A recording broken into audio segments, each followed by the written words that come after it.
गांव के बाहरी हिस्से में एक पुरानी हवेली थी, जिसे लोग काली हवेली कहते थे। कहते थे कि वहां जाने वाला कभी लौटकर नहीं आता। दिन में भी उस हवेली के आसपास सन्नाटा पसरा रहता था और रात होते ही वहां से अजीबोगरीब आवाजें सुनाई देती थीं। कभी किसी के चीखने की, तो कभी किसी के हंसने की। गांव वालों ने उस हवेली से दूरी बना ली थी, लेकिन रवि को इन अंधविश्वासों पर यकीन नहीं था। उसने ठान लिया कि वह इस रहस्य का पता लगाएगा। रवि अपने दोस्तों अजय और रोहित के साथ एक रात हवेली की ओर निकल पड़ा। चांदनी रात थी, लेकिन हवेली के पास अंधेरा घना था, मानो वहां रोशनी भी जाने से डरती हो। तीनों दोस्तों ने अपने मोबाइल की टॉर्च जलाई और अंदर दाखिल हुए। हवेली के दरवाजे अपने आप चरमराते हुए खुल गए, जैसे किसी ने उन्हें अंदर बुलाया हो।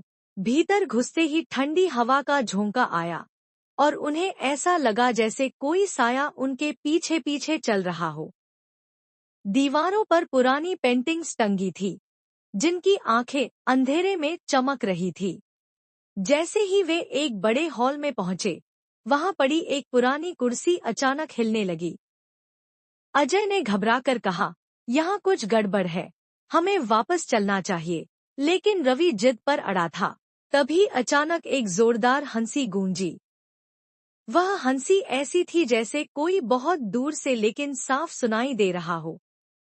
रोहित के गले से एक शब्द भी नहीं निकला। तभी एक खिड़की अचानक बंद हो गई और हवेली की सारी लाइटें अपने आप जलने बुझने लगी। भूत की दस्तक। अचानक दीवार पर टंगी एक पुरानी तस्वीर जोर जोर से हिलने लगी और उसमें मौजूद आदमी की आंखों से खून टपकने लगा।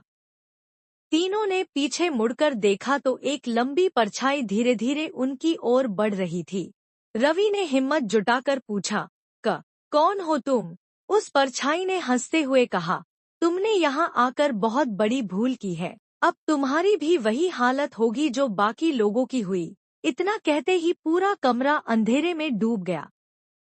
अचानक अजय जमीन पर गिर पड़ा और जोर जोर से चिल्लाने लगा, कोई मेरे पैरों को खींच रहा है, मुझे बाहर निकालो। रोहित और रवि ने अजय को उठाने की कोशिश की, लेकिन ऐसा लगा जैसे कोई अजय को जमीन में खींच रहा हो। उनकी चीखें हवेली की दीवारों में गूंज उठीं।